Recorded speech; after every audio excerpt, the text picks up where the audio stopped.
कपड़े चुराने वाली चुड़ैल। हबलू नाम का लड़का अपने माता पिता के साथ रहता था। हबलू के दो छोटे छोटे भाई बहन थे और उसका परिवार बेहद ही गरीब था। माता पिता कपड़े धोने का काम करते थे, जिससे उनका गुजारा बड़ी ही मुश्किल से चलता था।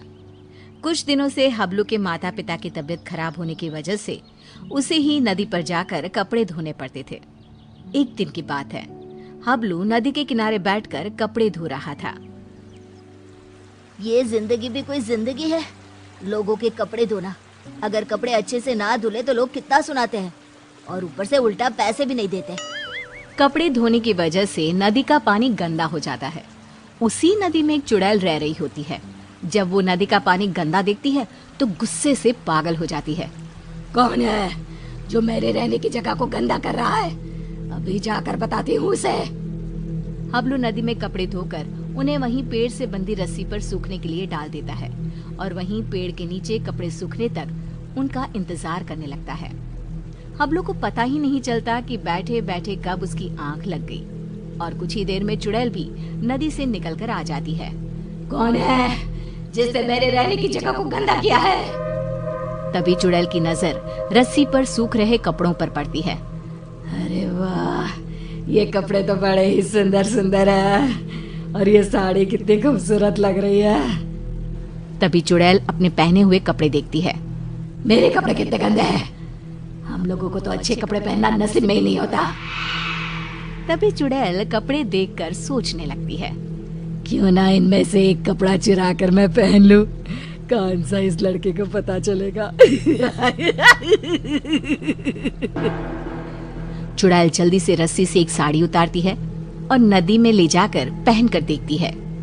ये साड़ी मुझ पर कितनी खूबसूरत लग रही है, इसमें तो मैं एकदम हूर की परी लग रही हूँ। फिर कुछ देर बाद हबलू की आंख खुलती है। उसे पता नहीं चलता कि कब शाम हो गई। अरे शाम हो गई, समय का पता ही नहीं चला। अब जल्दी से कपड़े उतार कर घर चलता हूँ, नहीं तो रात हो जाएगी। हबलू रस्सी से कपड़े उतार कर घर चला जाता है और घर जाकर कपड़ों की गिनती करके उन्हें एक गठरी में बांधने लगता है। 1 2 3 और ये 5 और ये 9, ये कैसे हो सकता है? मैंने तो 10 जोड़े कपड़े धोए थे, इनमें तो एक कम है। दोबारा गिनता हूँ, कहीं मुझसे कपड़े गिनने में भूल ना हो गई हो। हबलू एक एक करके दोबारा कपड़े गिनने लगता है, पर इस बार भी कपड़े 10 जोड़े की जगह 9 जोड़े थे। कपड़े कम होने की वजह से वो परेशान था।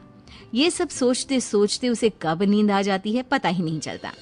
अगली सुबह हबलू फिर से कपड़े लेकर नदी पर धोने के लिए चला जाता है और जैसे ही वो कपड़े धोने लगता है, नदी का पानी कपड़े धोने की वजह से फिर से गंदा होता है।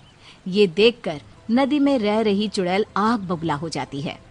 ये लोग मुझे चैन से रहने भी नहीं देते।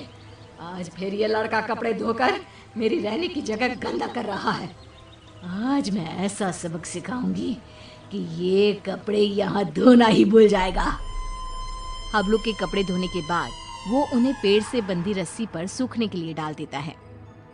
जब तक ये कपड़े सूख रहे हैं, मैं यहीं पेड़ के नीचे कुछ देर आराम कर लेता हूँ। हबलू वहीं पेड़ के नीचे एक कपड़ा बिछाकर लेट जाता है। ठंडी ठंडी हवा चल रही थी तो लेटते ही उसे नींद आ जाती है और पता ही नहीं चलता कि कब उसकी आंख लग जाती है। कुछ देर बाद चुड़ैल भी नदी से निकलकर बाहर आ जाती है। आज मैं उसे छोड़ूंगी नहीं, मेरे रहने की जगह गंदी करके खुद चैन की नींद सो रहा है। आज तो मैं उसे मार ही डालूंगी। चुड़ैल हबलू को मारने के लिए आगे बढ़ती है तो रस्सी पर सूख रहे कपड़े देखकर रुक जाती है। अरे वाह, आज भी सुंदर सुंदर कपड़े सूख रहे हैं। चुड़ैल रस्सी से एक अच्छी सी साड़ी उतारती है, नदी में ले जाती है और पहनकर देखने लगती है। ये साड़ी तो मुझ पर कैसे भी ज्यादा सुंदर लग रही है। वो चुड़ैल साड़ी पहनकर नाचने लगती है। मेरा पिया घर आया ओ राम जी, मेरा पिया घर आया ओ राम जी। अब तो जब भी कपड़े धोकर सुखाया करेगा, मैं चुपके से जाकर उसके कपड़े चुरा लिया करूंगी और पहन लूंगी। उस लड़के को पता भी नहीं चलेगा कि उसके कपड़े कौन चुरा कर ले जाता है। और अगले दिन नदी का गंदा पानी देखकर चुड़ैल फिर से बाहर आती है। और फिर से देखती है। ये लड़का आज भी कपड़े सुखाकर सो रहा है। इस तरह से चुड़ैल हर रोज चुपके से जाती, एक अच्छा सा कपड़ा उठाती, नदी में ले जाती, पहनकर देखती और खुश होती। जब हबलू सोकर उठता तो वो एक जोड़ी कपड़े गायब पाता। कपड़े चोरी होने की वजह से हबलू बहुत ज्यादा परेशान हो जाता है। समझ में नहीं आ रहा कि मेरे कपड़े कौन चुरा कर ले जाता है। अगले दिन हमेशा की तरह वो कपड़े धोता है और उन्हें पेड़ से बंधी रस्सी पर सूखने के लिए डाल देता है और पेड़ के नीचे कपड़ा बिछाकर लेट जाता है। सोचने लगता है कि आखिर कौन है जो मेरे कपड़े चुरा रहा है और मुझे पता भी नहीं चलता। ये सब सोचते हुए हबलू को नींद आ जाती है। गंदा पानी देखकर चुड़ैल बाहर आती है और ध्यान से सभी कपड़ों को देखने लगती है। तभी उसे एक लाल रंग का सुंदर सा लहंगा पसंद आता है और वो उसे अपने ऊपर लगाकर देखने लगती है। ये लहंगा तो बहुत ही सुंदर है। इसे पहनकर तो मैं रानी लगूंगी, रानी। इस लहंगे को पहनकर अपनी चुड़ैल सहेलियों को जाकर दिखाऊंगी। जब वो मुझे इस लाल लहंगे में देखेंगी तो मुझसे जल बुन जाएंगी। इससे पहले कि ये लड़का सोकर उठे, मुझे ये लहंगा चुराकर नदी में ले जाना चाहिए। फिर वो चुड़ैल वो लाल लहंगा उतारती है और तभी हबलू की आंख खुल जाती है। वो चुड़ैल को देखकर डर जाता है और फिर से वापस अपनी आंखें बंद कर लेता है। बाप रे, ये तो चुड़ैल है। अच्छा, तो यही हर रोज मेरे कपड़े चुरा कर ले जाती है और मुझे पता भी नहीं चलता। फिर वो जैसे ही लहंगा नदी में ले जाने लगती है, अरे ये लहंगा लेकर कहाँ जा रही है? ये लहंगा तो जमींदार की पत्नी का है। अगर मैंने उसे लहंगा नहीं लौटाया तो वो मुझे जमीन में जिंदा ही गड़वा देगा। नहीं, वो लहंगा मुझे चुड़ैल से वापस लेना ही होगा। पर कैसे, समझ में नहीं आ रहा।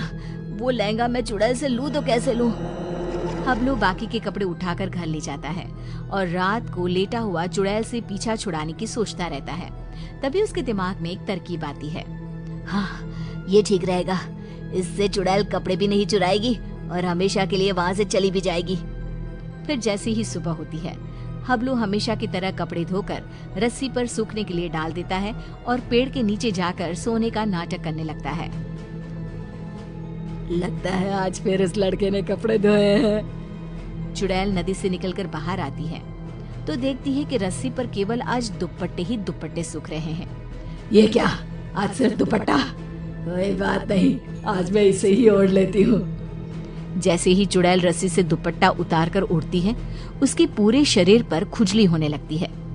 मर गई रे, ये मुझे खुजली क्यों हो रही है? अरे कोई तो कुछ तो करो।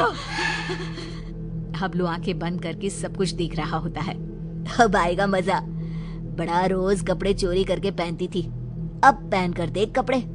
आज इस चुड़ैल को पता चलेगा कपड़े चोरी करके पहनने का नतीजा। आज के बाद ये कपड़े चोरी करना भूल जाएगी और फिर कभी जिंदगी में किसी के कपड़े नहीं चुराएगी। चुड़ैल इधर उधर भागने लगती है। खुजली, खुजली, अरे बचाओ, मेरे शरीर पर खुजली हो रही है। अरे मर गई मैं। अरे कोई तो मुझे बचाओ, मुझे नहीं पहनना ये दुपट्टा। अरे इससे तो मेरे शरीर में खुजली होने लगी है। अरे मुझे नहीं चाहिए इस लड़के के कपड़े। और चुड़ैल नदी में जाती है और सारे कपड़े लाकर वहीं डालकर भाग जाती है। और फिर वो हबलू तो क्या, किसी और को भी कभी परेशान नहीं करती।